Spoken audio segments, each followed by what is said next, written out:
the streets up. Yeah, yeah. Okay, wake the streets up. Okay, come on.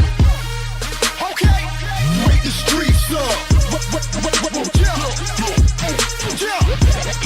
Come on, wake the streets up. Yeah, yeah. Okay. Good morning, everyone, and happy Wednesday. It's time to get up and tune into your daily Boss FM news with your girl, Kayla.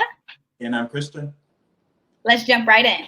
A group calling themselves the Students for Fair Admissions hope to ban the use of affirmative action in college admissions and may finally have the combination of Supreme Court justices to do so. The group argues that policies common at U.S. universities put white and Asian American students at a disadvantage.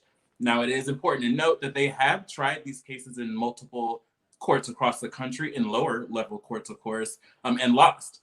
However, with the backing of the Trump administration and now a conservative majority on the Supreme Court bench, they may finally have the pieces needed for them to push the court to ban the use of race in admissions altogether. Colleges may be forced to remove students' names, race, and ethnicity from the applications. The fear is that race-neutral admissions policies will further intensify equality for students of color for years to come. I don't think we're taking that back until reparations are given. The work that's been put in to even put affirmative action into companies and policies, I think that was brought into America in the 90s. There's a reason for affirmative action. The reason is because we weren't getting the same opportunities as these white and Asian American students in jobs and everything else, not just with the universities, that's just what they're particularly fighting now. But to say that we'd go back to that because you guys want to take it away because you guys are feeling that you are now blighted, it just doesn't make sense to me. I don't foresee it going through, but that's the crazy. They don't like how it feels when they're the minority. They're being oppressed. They feel oppressed. I say that with air quotations because their oppression and what we actually deal with day to day is not the same thing. Lewis Hampton is set to miss this weekend's Sakir Grand Prix in Bahrain after testing positive for COVID-19. The seven-time Formula One Grand Prix champion is currently self-isolating and reportedly is only experiencing mild symptoms. His Mercedes team said he is otherwise fit and well, and the entire team sends his very best wishes for a swift recovery. According to his team, Hamilton got tested 3 times last week, including after the Bahrain Grand Prix on Sunday, which Hamilton did in fact win.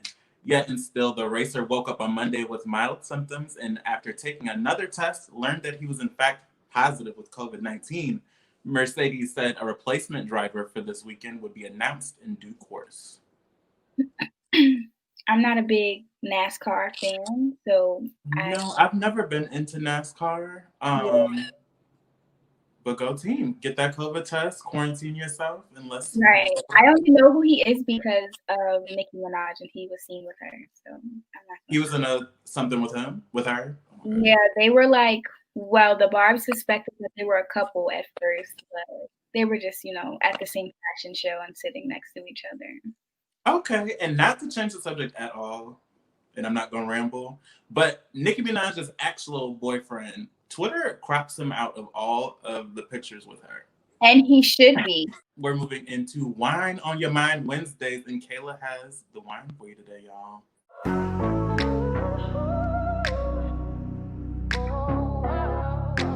Okay, guys, so today I bring to you can't see it, Bartonora Moscato. This is a very sweet wine and is very tasty and very inexpensive. So if you are looking for a little kickback, buzz, and relax.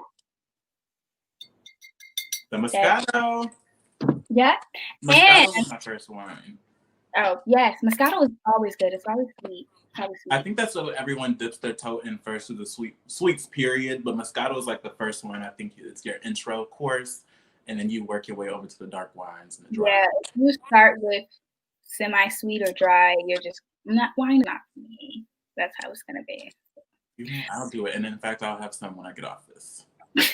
But today, I also bring a story to you from Black Twitter, of course, that has Black Twitter in shambles. So we all know, of course, for pre-pandemic, a cookout isn't an official cookout, at least an official Black cookout, without house music, the Cupid Shuffle, and the electric slide. But how electric is it actually? News broke today that the timeless classic electric slide is actually about a girl using a vibrator and not needing her man anymore. The creator, Neville Livingston, told Avius that he is surprised it took the public this long to figure out. The 71-year-old said he made this song after a girlfriend broke up with him after she brought a new toy and named it the electric slide. Inappropriate. Go, sis. Leave him. That's fine. Do your thing. I'm here for it. I'm not gonna lie. I thought the electric slide was from like the 50s. I've heard it all my life, and I was born in 91. So I thought like 80s, maybe 90s, somewhere around there. But if they talk about WAP and all these songs now are so problematic, then why could they talk about that in electric slide and coded language? I mean, I think coded language is better because look how far it's gotten compared to WAP. I feel like WAP is just going to be a 2020 thing, you know? All right, everyone, that's it for your Wednesday morning news. Make sure you tune in tonight at 8:30 p.m. for some more Boss FM news in the evening.